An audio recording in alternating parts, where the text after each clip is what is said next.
ವೀರಭದ್ರೇಶ್ವರ ದೇವಸ್ಥಾನಕ್ಕೆ ತನ್ನದೇ ಆದಂಥ ಒಂದು ಇತಿಹಾಸ ಇದೆ. ಕೊಪ್ಪವನ್ನು ಇಷ್ಟು ದೊಡ್ಡ ಮಟ್ಟಕ್ಕೆ ಬೆಳೆಸಿದಂಥ ಒಂದು ಕೀರ್ತಿ, ಜೊತೆಗೆ ಏನು ಹರಿಹರಪುರದ ಮಠ ಇದೆ ಅದರ ಹಿನ್ನೆಲೆಯೂ ಕೂಡ ಇಲ್ಲಿಂದಲೇ ಪ್ರಾರಂಭ ಆಯಿತು ಅಂತಕ್ಕಂಥದ್ದು ಇತಿಹಾಸ ಇದೆ. ಹಾಗಾಗಿ ನಾವೆಲ್ಲರೂ ವೀರಭದ್ರನ ನಂಬ್ಕೊಂಡು ನಾವು ಮುಂದುವರಿತಾ ಇದ್ದೀವಿ. ಮೊನ್ನೆ ಏನು 2023ರ ಚುನಾವಣೆಯಲ್ಲಿ ಏನು ಮತ ಎಣಿಕೆ ಆಯಿತು ಅದರಲ್ಲಿ 201 ಮತಗಳ ಅಂತರದಿಂದ ನಾನು ಜಯಶೀಲನಾಗಿದ್ದೆ. ಅದೇ ಏನು ನ್ಯಾಯಾಲಯದ ಒಂದು ಆದೇಶದಂತೆ ಮರು ಎಣಿಕೆ ಆಗುವಂಥ ಸಂದರ್ಭದಲ್ಲಿ ನನಗೆ ಬಂದಂಥ 255+2 ಮತಗಳನ್ನು ಇನ್ವ್ಯಾಲಿಡ್ ಮಾಡುವ ಮುಖಾಂತರ ನನ್ನನ್ನು ಸೋಲಿಸುವಂತೆ ಮಾಡಿದ್ದಾರೆ. ಇದು ಸಂವಿಧಾನದ ವಿರೋಧಿ ಒಂದು ಕಾರ್ಯಕ್ರಮ, ಜೊತೆಗೆ ಸಂವಿಧಾನದ ಕಗ್ಗೊಲೆ.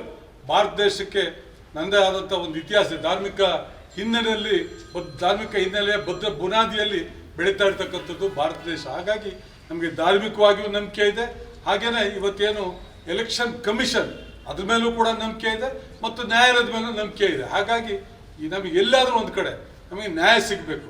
ಸುಧೀರ್ ಕುಮಾರ್ ಮೂರೊಳ್ಳಿ ಅವರು ಹೇಳಿದಾಗೆ ಏನಾದರೂ ನಾವು ತಪ್ಪು ಮಾಡಿದ್ದೇವೆ, ನಮ್ಮ ಕಡೆ ಯಾರು ತಪ್ಪು ಮಾಡಿದ್ದಾರೆ ಖಂಡಿತವಾಗಿ ಎಲ್ಲ ಶಿಕ್ಷೆಯನ್ನು ನಮಗೆ ಕೊಡು ಅಂತೇಳಿ ನಾವು ಪ್ರಾರ್ಥನೆ ಮಾಡ್ತೇವೆ. ಜೊತೆಗೆ ನಾನು ಯಾರಿಗೂ ಇದುವರೆಗೂ ನನ್ನ ಜೀವಮಾನದಲ್ಲಿ ಕೆಟ್ಟದಾಗಲಿ ಅಂತ ನಾನು ಬಯಸಿಲ್ಲ. ಬಟ್ ಇಂಥ ಕೃತ್ಯ ಇದು ಪ್ರಜಾಪ್ರಭುತ್ವ ಕಗ್ಗೊಲೆ ಎಲ್ಲೂ ಇಡೀ ಭಾರತ ದೇಶದಲ್ಲ, ಇಡೀ ಪ್ರಪಂಚದಲ್ಲಿ ಎಲ್ಲೂ ಆಗಿಲ್ಲ. ಇದೊಂದು ಇತಿಹಾಸ ಇದೆ. ಇಂಥ ಒಂದು ಕೀಳು ಮಟ್ಟದ ಒಂದು ಕೃತ್ಯವನ್ನು ಮಾಡಲಿಕ್ಕೆ ಯಾರಿಂದಲೂ ಸಾಧ್ಯ ಇಲ್ಲ. ಇಂಥ ಒಂದು ಕೃತ್ಯವನ್ನು ಮಾಡಿ ಇವತ್ತು ಈ ಪರಿಸ್ಥಿತಿಗೆ ಬಂದಿರೋದ್ರಿಂದ ನಾನು ಇವತ್ತು ಕೇಳ್ತೇನೆ, ಯಾರು ತಪ್ಪು ಮಾಡ್ತಾರೋ ಅವ್ರಿಗೆ ದಂಡನೆ ಆಗಲೇಬೇಕು. ಯಾವತ್ತೂ ನಾನು ಕೇಳಿಲ್ಲ, ದಂಡನೆ ಆಗಲೇಬೇಕು, ಅವ್ರ ತಲೆದಂಡ ಆಗಬೇಕು, ನ್ಯಾಯ ಸಿಗ್ತದೆ ಅನ್ನೋ ನಂಬಿಕೆ ಇದೆ. ಆ ರೀತಿ ತಪ್ಪು ಮಾಡಿದಂಥವ್ರು ಇನ್ನು ಮುಂದೆ ಯಾವತ್ತೂ ಚುನಾವಣೆಗೆ ಅಥವಾ ಜನರ ಒಂದು ಮತ ಕೇಳಲಿಕ್ಕೆ ಹೋಗದಲ್ಲೇ ಇರೋವಂತೆ ಆಗಬೇಕು ಅಂತಕ್ಕಂಥ ಒಂದು ಕಳಕಳಿ ಮನವಿ.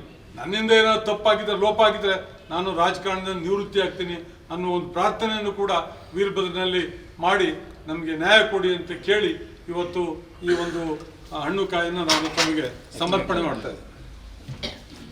ಈ ರೀತಿಯ ಇನ್ನಷ್ಟು ವಿಡಿಯೋಗಳು ನಿಮಗೆ ಸಿಗಬೇಕೇ?